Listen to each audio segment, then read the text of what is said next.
देवियों और देवताओं, अभी हम संत श्री राम साहब जी के बहुत ही कल्याणकारी विचार श्रवण कर रहे थे। बहुत सुंदर ढंग से, उसमें कुछ बाकी नहीं रह गया, सारा माल परोस दिए, मुझे कुछ बचा ही नहीं। लेकिन फिर भी सोचता हूँ कुछ चटनी तो चला ही दूँ।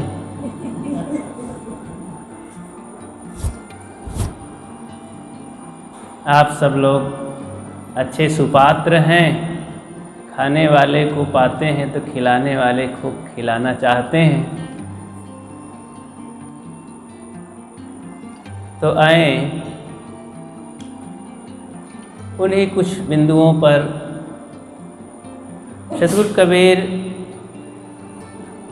अपनी बातें मनुष्यों के बीच में कहते हैं। जीवन भर मनुष्यों को कहते रहे। वे अपनी बातें धरती के रहने वाले मनुष्यों से बातें किया है, उनके सुख की चिंता की है। वे कहते हैं मैं रोऊं यह जगत को। वे जगत के लिए दौड़ते रहे, रोते रहे। कोई ऐसे ढाहन आंसू बहा के नहीं, करुणा ही रोना है, दया ही रोना है, दूसरे की सेवा करते रहना ही रोना है। इस तरह से वे कहते हैं मैं रोऊं यह जगत को, मोको रोवे न कोई। मेरी बातों को ख्याल करके लोग नहीं सोचते हैं, अगर इसके लिए रो पड़े तो कल्याण ही हो जाए सबका। अंततः सभी महापुरुष खींच करके अपने को डांटने लगते हैं कि ये संसार को तुम सुधारने चले हो। गोस्वामी जी की एक बार वो भी खींच करके कहे, तुलसी सटकी को सुने कल कुचाल कर प्रीति। अब तुलसी सटकी कौन सुनेगा, एक कलयुग में सबको कुचाल अच्छी लगती है। कबीर साहब ने कहा कि सब जग अंधा मैं के ही समझाऊं, एक दो होए उसे समझाऊं, सबे भुलाने पेट के धंधा, मैं के ही समझाऊं सब जग अंधा। लेकिन उसी में से कुछ दिखने वाले, सब जग अंधा का मतलब ऐसा नहीं कि कोई नहीं है आँख वाला, सब अंधे ही हैं। कम लोग होते हैं आँख वाले। ये बाहर की आँखें तो हैं, भीतर की आँखों में मोतियाबिंद हो गया है। तो चिकित्सालय जाना पड़ता है इन आँखों के लिए, और जब भीतर की आँखें में मोतियाबिंद आता है तो संतों के सत्संग में वो शिविर है लगा है, नेत्र चिकित्सालय है मानो। तो क्या करते हैं, मोतियाबिंद हटा देते हैं ज्ञान के माध्यम से। तो दिखाई देने लगता है कि अरे जिस बात को अभी हम मान रहे थे उसमें कोई दम नहीं है, एक भ्रांति है, भूल है। एक बच्चा का पिता खत्म हुआ, माँ रह गई, गरीब हो गई। जब पिता खत्म हो गया तो माँ परेशान होने लगी, तो मैं तो अब अनाथ हो गई, मेरे बच्चे क्या करेंगे। एक दिन छुपके चुपके से रखी हुई अपने तिजोरी में गई तो एक कांच की गोली हीरा मान करके वो रख दी थी। सोचा था कि कहीं विपत्ति में काम आएगा, इमरजेंसी में। तो संदूक से लाई, तिजोरी से कहा बेटा खाने को नहीं है, निर्वाह नहीं हो रहा, इसी हीरा को जाओ बेच लाओ। बच्चा लेकर के गया, कहा तुम्हारे एक अंकल जी, चाचा जी हैं, वे पिताजी के साथ पहले काम किए हैं, उनके यहाँ जाओ हीरा को बेच लाओ। लेके गया। चाचा जी दूर से ही देखकर जान गए कि ये हीरा नहीं है, कांच है, शुद्ध कांच। अब वो माँ बिना जाने कांच की गोली को वर्षों से रखी थी। अब कांच था, हीरा नहीं था, लेकिन विश्वास था कि हीरा है। तो अंकल जी ने बताया, वो समझ गए कि कांच है, लेकिन डायरेक्ट कह देते तो रो पड़ती माँ कि बताइए विपत्ति में कोई सहायता देने वाला नहीं होता है। ये असली चीज को कांच बता करके हड़प लेना चाहते हैं। पिताजी होते अभी बच्चे के तो जाकर जौहरी के यहाँ बहुत पैसा लाते। तो बच्चे को समझाया वो आदमी सेठ कि देखो बेटा, इस हीरा को तुम लिए रहो और लाओ, ये एक तिजोरी है उसमें बंद कर दो, चाबी अपने पास रखो। मेरे यहाँ एक कर्ज पड़ा है तुम्हारे पिता का, मुझे वो सिखाए थे सेठ ये धंधा, तो मैं कुछ बदला देना चाहता हूँ। तुम आओ मेरी दुकान में, यहाँ सीखा करो, मैं महीनवारी कुछ दूंगा, तुम्हारा खर्चा चलेगा, तुम्हारे माँ का दुख कट जाएगा। फिर जब भाव आएगा महंगा तो हीरा को भुना दिया जाएगा। माँ भी खुश हो गई, बेटा भी खुश हो गया। साल भर के बाद बच्चा जब ट्रेंड हो गया, हर हीरा की परख कर लिया, कांच हीरा किसे कहते हैं, तो एक दिन कहा बेटा जाओ हीरा निकाल के लाओ। भाव आ गया है। जैसे ही हीरा संदूक से निकाला तो देखा, अरे ये कांच है, एकदम शुद्ध कांच। सेठ जी, अंकल जी, आखिर बताए क्यों नहीं इसको? लेकर गिरे मन से कहा, चाचा जी ये तो कांच है, हीरा नहीं है, आप बताए क्यों नहीं पहले? मुस्कुराए अंकल जी, कहें बेटा अगर उस दिन मैं इसको हीरा को कांच कह देता, तुम्हारी माँ भी रोती, तुम भी रोते, अब मुझ पर इल्ज़ाम लगा देते, दोष लगा देते। इसलिए मैंने आपको सिखाया, परखाया, आज तुम स्वयं अपने मुख से ही इसे कांच कह रहे हो, मुझे कहने की ज़रूरत नहीं है। इसी तरह जिस दिन आदमी परख लेता है कि ये जो मैं मान रहा हूँ ये सही नहीं है, ये गलत है, केवल वहम है, भ्रम है, आदमी स्वयं अपने से उसे छोड़ देता है, फेंक देता है, कचड़े में, कूड़े में फेंक देता है।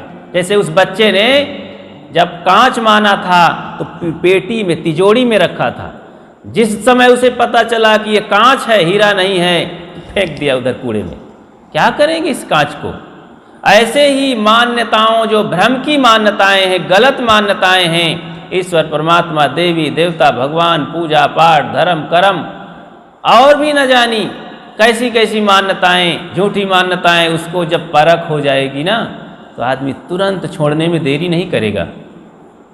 सद्गुरु कहते हैं आत्मज्ञानी बनो, आत्मा की परख करो, खोज करो, मन इंद्रियों को संयमित करके सदाचारी बन करके अपने जीवन को बढ़िया संवार सुधार करके इंसानियत का जीवन जियो, साफ सुंदर इंसान कहलाओ। इंसान ही देवी देवता है, भगवान है। संकल्प हो हमारा इंसान हम बनेंगे, इंसान बन गए तो भगवान भी बनेंगे। भगवान बनने में देरी थोड़ी लगती है। एक मास्टर बन गया पढ़ लिख करके, वही प्रिंसिपल बनने के चांस होते हैं, वही तो बनता है। इसी तरह सिपाही बन गया, वही दरोगा बनने के चांस में होता है, और ऊंचे पद पर के सेना नायक बनने के चांस में पहुंच जाता है। ऐसे ही जब इंसान बन गया आदमी तो वही देवता हो गया, आगे बढ़ गया, वो भगवान हो गया, परमात्मा हो गया, महात्मा हो गया। तो इसलिए हम आत्मज्ञानी बनने की कोशिश करें, दुविधा में ना रहें।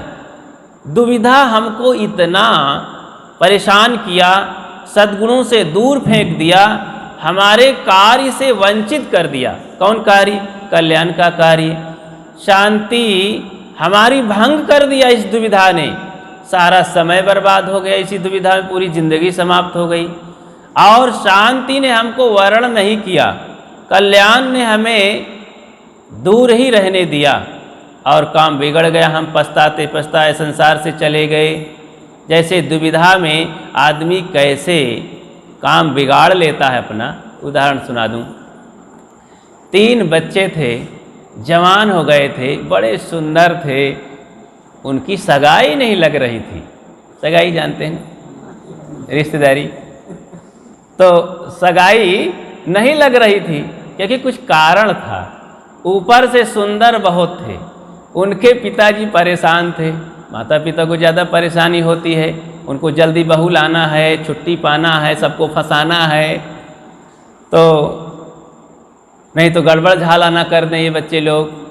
तीनों थे, एक से तीनों तर पर पैदा हुए थे, साल 1.5 साल के अंतर में। तो अब तैयार थे, बड़े सुंदर होनहार। कई बार सगाई रिश्ता भिड़ाए और लोग होलिया पोल पट्टी जान के निकल जाते पतली गली से कि अरे अरे नहीं ठीक है भाई, अपनी लड़की को कौन ये डुबाएगा। तो एक बार बहुत कोशिश करके कहे कि भाई आइए देख जाइए लड़कों को। तो लड़की पक्ष वाले आए 5-6 लोग। पिताजी बच्चों से कहे देखो बेहुदों, अब की बार चुपचाप रहना, बोलना नहीं, तुम लोग सब काम बिगाड़ देते हो बोल बोल करके, चुप रहना, जब मैं जैसा कहूँ वैसा करना, आना चुपचाप बैठ जाना, बस शकल सूरत दिखाना है, लोग पसंद करके चले जाएंगे, शादी हो जाएगी। तो कहें ठीक है पापा जी। तो अब उसमें एक दोस्त था, वो तुतुराते थे, अब बोलने से पता चलता है, ऐसे तो पता चलता नहीं। तो जब आए 5-6 लोग, शाम को पहुँचे, खाए पिए, बातचीत हुई, पूरा घर का माजरा सब मालूम हुआ कि घर तो बढ़िया है, लोग भी अच्छे हैं, माता पिता, बच्चे तो क्या कहना, 3-4 ठो दिखाई देते हैं, लेकिन अब कौन है बड़ा छोटा देखेंगे। सुबह हुआ, कहे कि भाई साहब दिखाइए बच्चों को, हम लोग जल्दी चलें अपने घर द्वार। तो संकेत कि ठीक है बैठ जाइए। कुर्सी में बैठ गए, चाय पानी आ गया, बच्चे सामने आए, कहें यही है हमारे बच्चे तीनों। तो रहा नहीं गया, बोल ही पड़े। बड़ा लड़का आगे था जिसकी शादी करना था, 2 ठो और पीछे थे खड़े, देख रहे थे कि भैया को क्या पसंद करते हैं कि नहीं। तो इतने में एक बोल पड़ा, जो देखने आए थे, कहें वाह गजब है, ये तो स्वर्ग से उतरे हैं लगता है, भगवान ने पूरा समय इन्हीं को गढ़ने में लगाया है, बहुत सुंदर, हमारे लड़की का तो भाग्य जग गया। तो सुन लिया लड़कवा, ऐसे सहजा गया था टी-शर्ट पहन करके। तो सुन लिया तो कहता है अभी तुम लोग क्या डानो, जब मैं कुर्ता पैजामा पहन के आता तो मेरी सुंदरता को देखते। मतलब कुर्ता पैजामा सज के आता तो पता चलता। तब लोग कहे अरे भाई ये तो तुतलाते हैं, ये ठीक नहीं है। तो दूसरा कहता है अरे चुप रहो, शांत रहो, अभी मझिलकवा है, दोनों ज़्यादा उम्र का अंतर नहीं है, वो भी तो कितना सुंदर है, उसको फिट कर लेते हैं अपनी लड़की में। कहें हाँ हाँ वो तो ठीक है, बढ़िया, चलो उसी को देख लेते। देखने लगे, हाँ बढ़िया तो है। तो बोल पड़ा, उसे बड़ा गुस्सा आया मझले वाले को, सामने झट से आ गया 4 कदम चल के। कहें भैया पापा जी इतना मना किए थे लेकिन तुम बोल ही दिए। कहें अरे ये वही तरह के है, ये भी तुतलाता है। तब तीसरा के लिए सबका इशारा होने लगा, 6 आदमियों का। कहें यार तीसरकवा के छोटकवा के मान लिया जाए, कुछ तो तय करके चला जाए, काम बन जाए। तो देखते ही देखते तीसरकवा बोल पड़ा, आ गया बीच में, पापा इतना मना किए थे, तुम भी बोल दिए, तुम भी बोल दिए, अब मैं चुपचाप बैठा हूं। कहें अरे भाई ये भी गड़बड़ है।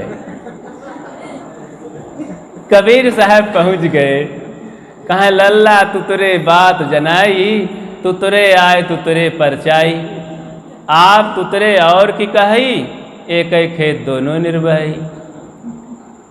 संसार के ऐसे धार्मिक लोग बहुत हैं कि दुविधा में रहते हैं, दुविधा की बात बताते हैं।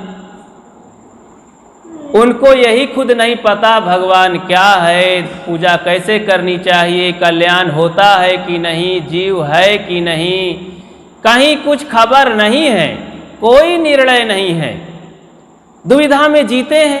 दुविधा में दोनों गई माया मिली न राम। अभी उन्हीं को, ईश्वर परमात्मा मानने वालों के ऊपर जब दुख पड़ता है तो भगवान को 50 गाली देते हैं। गाली देते हैं कि नहीं? अगर भगवान वास्तव में होता तो डंडा लेके आ जाता। ओके बेवकूफ़ कहीं का, मैंने तुम्हें पैदा किया, तुम मुझे गाली देते हो। तो वही जब खुश रहते हैं, थोड़ा अनुकूल वातावरण हुआ तो जाप करने लगते हैं, वाह भगवान। तो दुविधा में हैं, उनको यही नहीं पता कि कर्म फल कौन देता है, कैसे भोगा जाता है। तो इसलिए हम दुविधा में ना रहें, आत्मज्ञानी बने, आत्मा से परिचय प्राप्त करें। है हाजिर तही दूर बतावे, दूर की बात निराशी, पानी में मीन पियासी, मोहि सुन सुनी आवे हासी, आत्मज्ञान बिना नर भटके, कोई मथुरा कोई काशी, पानी में मीन पियासी। सब जगह भटक रहे हैं लोग, पास में क्यों नहीं ढूंढते हैं? अपने पास देखे हृदय बसे तही राम न जाना, पूरब दिशा हरि को बासा, पश्चिम अल्लाह मुकामा, दिल में खोज दिलहिमा खोजे, यह करीमा रामा। दिल में खोजो। मुस्लिम कहते हैं भाई पश्चिम दिशा की ओर रहता है खुदा, हिंदुओं में कहते नहीं पूरब दिशा की ओर रहता है। उधर मुख करके पूजा पाठ करो, सूर्य में पानी डालो और भी पूजा आराधना नियम व्रत करो। साहब कहते हैं भाई दिल में खोजो, तुम इधर उधर क्यों भटकते हो पूरब पश्चिम के चक्कर में? मोर हीरा हिराए गयो कचरे में, कोई ढूंढे पूरब कोई ढूंढे पश्चिम, तो कोई ढूंढे पानी पत्थरे माँ, मोर हीरा हिराए गयो कचरे माँ। हीरा ये आत्मज्ञान शांति सुख कल्याण, ये हीरा मानो खो गया है। अब आदमी ढूंढ रहा है इधर उधर, क्यों ढूंढ रहे बन बन गृह गौहर के कंदर में, पर पता नहीं तू पाया है वो तेरे अंदर में। तो अंदर के भगवान को जानना है, लेकिन आदत पड़ गई है ऊपर वाला जाने, ऊपर वाला ही सब कुछ करेगा। अच्छा ऊपर वाला सब करेगा कि भीतर वाला करेगा? कहीं पूछे हो उससे? ऊपर ऊपर कहते कहते भीतर वाला भूल गया, तो ये तकिया कलाम हो गया है।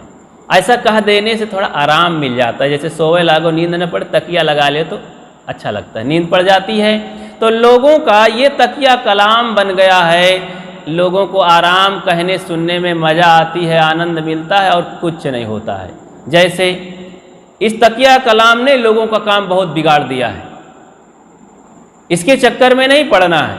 जैसे एक मियाँ जी थे, मियाँ जी भी अपनी लड़की की सगाई में परेशान थे। एक दिन सगाई वाले आ गए, लड़की पक्ष वाले, मौलवी साहब अपनी दाढ़ी में हाथ फेरे, वाह खुदा की नूर, वाह खुदा वाह। तो सोचे कि खुदा की कृपा हो गई, तो खिलाए पिलाए मुल्लाओं को, खूब खाए पिए मस्त रहे। कहें यार लड़की को दिखाओ, अब चला जाए घर, देख दुख करके कहाँ तक कब तक मेहमानी खाएंगे। कहें ठीक है कोई बात नहीं। लड़की को संकेत किए कि जरा सज धज करके आ इधर बेटी। आई, अपना कपड़ा लत्ता पहन करके, चाय पानी ले करके टेबल पर रखी और पकड़ाई चाय का कप। तो संकेत करने लगी यही हमारी लड़की है। लोग देखे हाँ ठीक है, दो एक बात किए और फिर वापस किए। लड़की गई अंदर, तो पिताजी जो मुल्ला जी थे अपने दाढ़ी में ताव दिए। कहें जनाब भाइयों, अरे आप सब हमारी लड़की को क्या ज़्यादा जान पाए होंगे एक मिनट में। मुल्ला जी की आदत थी लड़की के पिता को कि वो कहते थे, खरे थे थोड़ा स्वभाव में, तो हर बात किसी के मुख पर कर देते थे। तो आदत पड़ गई तोहरे मुख पर, हम ये बात कहते हैं तोहरे मुख पर, पीठ पीछे नहीं। तो हर बात आदत पड़ गई तोहरे मुख पर, तोहरे मुख पर। तो बताने लगे, कहें भैया हमारी बिटिया ऐसी वैसी नहीं है तोहरे मुख पर, हमारी बिटिया बहुत होशियार है, सभ्य है, संस्कारी है तोहरे मुख पर। प्रातः 4 बजे उठती है तोहरे मुख पर, झाड़ू पोछा कर देती तोहरे मुंह पर, जूता चप्पल सब बाकायदा रखा थी तोहरे मुख पर, गोबर पानी झाड़ू पोछा सब बढ़िया करती तोहरे मुख पर। और रसोई में घुस जाती है, बढ़िया बढ़िया पकवान बना के रखा तोहरे मुख पर। मुल्ला जी हैरान हो गए कि सब हमरे मुख पर, ये झाड़ू पोछा भी, जूता चप्पल भी, हंसिया खुरपी भी, और कूड़ा करकट गोबर पानी, हाँ सब हमरे मुख पर। ऐसी बहू हमको नहीं चाहिए भाई। मुल्ला जितने रहे सब चले गए, भैया चलो ऐसी बहू नहीं चाहिए हमको जो हमारे मुख पर ही सब कुछ करे। तो देखो समझ नहीं पाए कि इनकी आदत है केवल बस मौलवी साहब की आदत थी तोहरे मुख पर, सब काम बिगड़ गया, बिटिया की सगाई भी नहीं हो पाई। ऐसे ही लोग अपने काम को जिंदगी में बिगाड़ लेते हैं और इस तमाम भौतिक उपासना में, बाह्य उपासना में लोग बहुत धोखा खाए हैं। उनका कल्याण भी नहीं होता और भौतिक संपत्ति भी लूट जाती है। कैसे लूट जाती है? एक बुढ़िया अकेली थी, धन बहुत था। कभी कभी लोगों के पास बच्चे होते हैं, धन नहीं होता है, और धन बहुत होता है, कोई बच्चे नहीं होते। ऐसा तुक ताल बैठता है। तो उस बुढ़िया के पास धन बहुत था, लेकिन कोई खर्चा करने वाले नहीं थे। वो रात दिन जाप करती थी, भगवान राम की भक्ति में लीन रहती थी, मूर्ति बनाए रखी थी घर में, और अगरबत्ती धूप दीप करती रहती, जाप करती। बगल गांव में एक चोर पुरवा था, वहाँ के 2 चोर दोस्ती में रहते और रोज़ चोरी करने जाते। सोचा कि आज ऐसी जगह चला जाए जो भगवान का भगत हो ज़्यादा, तो दूसरे ढंग से हम लोग उसको चोरी करेंगे। ठीक है, अंदाज़ा लगाए, अरे वो बुढ़िया एक है, बड़ी भक्तिन है वो भगवान की। 11 बजे रात को गए, दरवाज़ा खटखटाए, बुढ़िया थोड़ा झपकी ले रही थी, उठी जाके, कौन है भाई? अरे जल्दी खोलो, हम भगवान राम हैं, आ गए हैं। कहें अरे आप कैसे कहते हैं भगवान राम रात को कैसे आएंगे? कहें नहीं नहीं, जल्दी खोल, हम पापियों को दर्शन देने नहीं आएंगे दिन में, तेरी भक्ति पर इतना हम खुश हुए हैं कि रात को तुझे दर्शन दे करके तुझे वैकुंठ धाम लेने के लिए आ गए हैं साक्षात भगवान राम। तो देख करके वो कुछ विश्वास बढ़ा, दरवाज़ा खोल दिया तो देखे कि अकेले हैं। कहे नहीं नहीं, मैं नहीं मानती, तुम भगवान नहीं हो, भगवान के राम के साथ लक्ष्मण भी होते हैं। कहें अरे दुविधा में संदेह मत कर, ये आओ भैया लक्ष्मण। साथी को भी बुला लिया, बुढ़िया को विश्वास हो गया, जाकर खाट में बैठाई। कहीं देख बुढ़िया, तेरे भक्ति में हम खुश होकर के आए हैं, तुझे वैकुंठ धाम ले चलेंगे। विमान खड़ा है उधर, सकरी गली में थोड़े आएगा, उधर विमान खड़ा है, जल्दी जो कुछ ले चलना हो ले चल, और बस चलना है, हम प्रकाश हो जाएगा तो पापियों को दर्शन नहीं देंगे, यहाँ संसार में सब पापी हैं। विश्वास बढ़ गया, तुरंत थाली लाई, पानी लाई, चरण धोती है, घर में छिड़कती है, निवेदन करती है, प्रभु जीवन भर की प्रार्थना भजन सफल हुई आपके दर्शन पा करके। वास्तव में दुनिया में किसी को भगवान का राम का दर्शन नहीं हुआ, और सेवरी को हुआ था, वो चली गई बहुत पहले, अब इस कलयुग में मुझे हुआ है। बुढ़िया बहुत खुशी थी, कहा माता जल्दी कर, जो कुछ वैसा हो। कहाँ है? अरे भगवान, इतनी ममता से घर बनाया हूँ, और तमाम घर में गहना वहना गाड़ा हुआ है, सोना चांदी। कहीं ये सब बेकार की बात मत कर, ये साथ में लकड़ी वगैरह ईंट पत्थर नहीं जाएगा, मोटा मोटी जो धन है सोना चांदी, इसको खोद ले, गठरी बांध के ले चल, विमान में रख ले। कहीं प्रभु तो ठीक है, आप बैठिए, मैं जरा फिर खोज लूँ। कहा भैया लक्ष्मण जाओ, माता जी का सहयोग करो। लक्ष्मण पास में गए, कुदार उदार ले करके जगह जगह खोदे, 10-5 किलो सोना चांदी निकला, गठरी में बांधे। कहीं भैया लक्ष्मण जाओ, विमान में रखाओ। तो लेके फिर 9-2-11 हो गए, विमान कहाँ खड़ा था। थोड़ी देर बातें हो रही थी, समझा रहे थे कि देखो माता जी, कितना खुश सौभाग्य का जीवन है तुम्हारा, आज तक मैंने किसी को दर्शन नहीं दिया, तुम्हारे भक्ति में मुझे चैन नहीं आई, मेरा आसन डोला और वैकुंठ धाम से चला आया दौड़ते। कहीं हाँ प्रभु, आपकी माया तो दुनिया क्या जाने, आपकी मर्जी हुई, बहुत अच्छा हुआ, मेरा भाग्य जगा। कहीं माता जी एक काम करो, तुम विमान पे कभी बैठी नहीं हो? कि बैठी हो? कहीं नहीं नहीं भगवान, मैं कभी नहीं बैठी, मैं तो तांगा भी नहीं बैठी हूँ। तो ऐसा करो कि तुम विमान में डर सकती हो, जब तेज चलेगा आकाश में तो हवा लगेगी, तुम भयभीत हो जाओगी, कांप जाओ, कहीं हार्ट अटैक हो जाए, कहीं गिर जाओ तो ठीक नहीं। ऐसा करो, आँख में पट्टी बांध लो, थोड़ी देर विमान उड़ेगा, फिर हम पहुँच चलेंगे वैकुंठ में। फिर वहाँ भगवान जब सामने आएंगे तो उसका बड़ा प्रकाश होगा, तुम डर जाओगी। जब उसका प्रकाश शांत हो जाएगा तो पट्टी खोल दी जाएगी। कहें ठीक है प्रभु, आपकी जैसी मर्जी।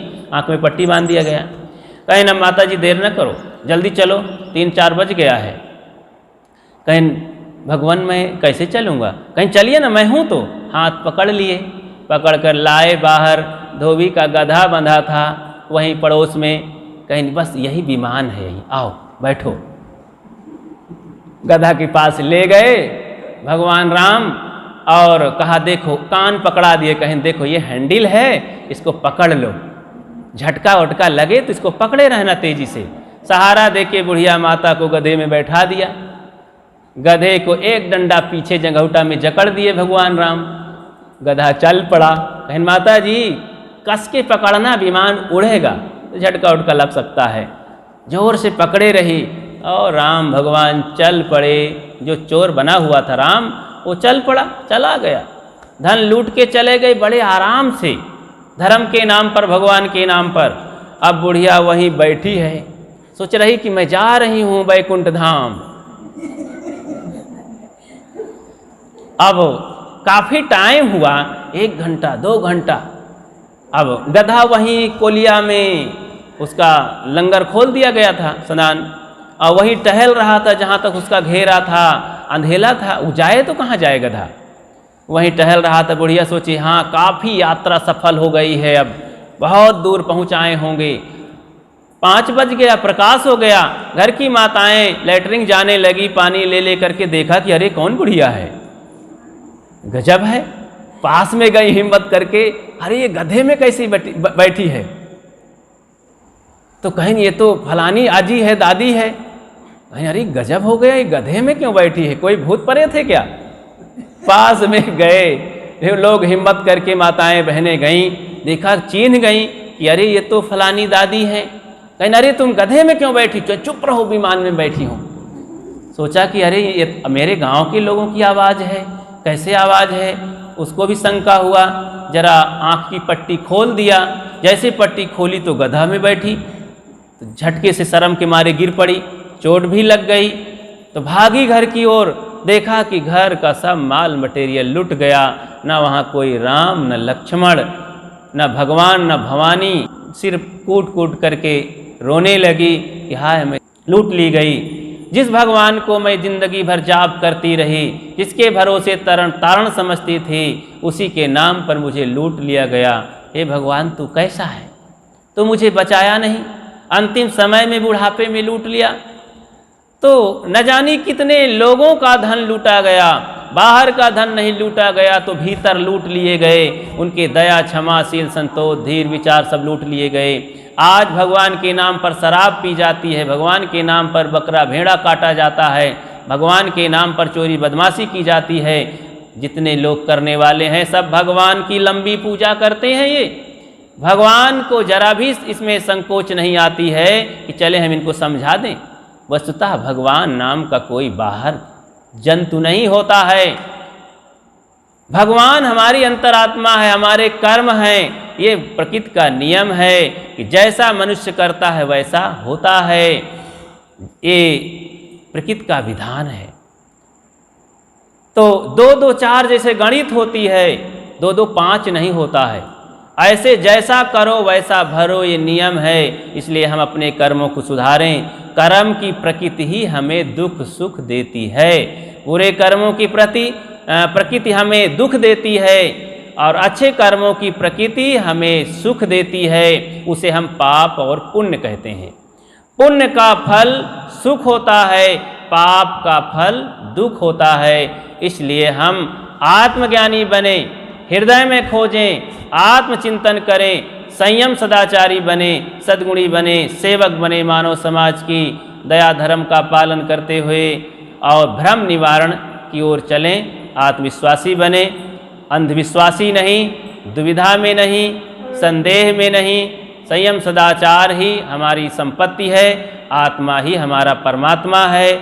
इसमें स्थित होवें। इससे बड़ी न कोई उन्नति है, इससे बड़ा न कोई भजन है। इसलिए इस ध्येय को जीवन में धारण करके अपनी मंजिल को पार करें। हम सब लोग इतने दिनों से आप सबके बीच में कुछ कहते सुनते रहे, आप सब बड़े प्रेम से, धैर्य से, ये बाल गोपाल बच्चे और बच्चियां भी, माताएं बहनें भी सुनती रहीं। जितना समझ में आया हो उसे ग्रहण करने के लिए संकल्प करें। इतने लोगों में से कम दुर्व्यसन तो दूर ही कर सकें। वैसे तो दुर्व्यसन इसमें नहीं करते होंगे, मुझे विश्वास है। अगर कोई कदाचित करते हो तंबाकू उम्बाकू, खैर्रा उर्रा, गुटखा सुटखा, तो नहीं करेंगे और संयमी बनेंगे। अगर कोई को गुस्सा आता हो तो कम करेंगे। सास बहू में कहीं झगड़ा होता हो तो नहीं करेंगे। देवरान जेठान में कोई शिकवा शिकायत हो तो दूर करने की कृपा करेंगे। बुजुर्गों के प्रति थोड़ा रूखा भाव हो तो जरा सरस भाव बनाएंगे। माता पिता गुरुजनों की सेवा करने के लिए शौक़ रखेंगे। इससे अपना जीवन उज्जवल होता है, पुण्य बढ़ता है, जीवन सफल होता है। अपनी बात को इतना कह के विराम देता हूँ। आप सबको बहुत बहुत धन्यवाद। बोलिए सद्गुरु देव की जय।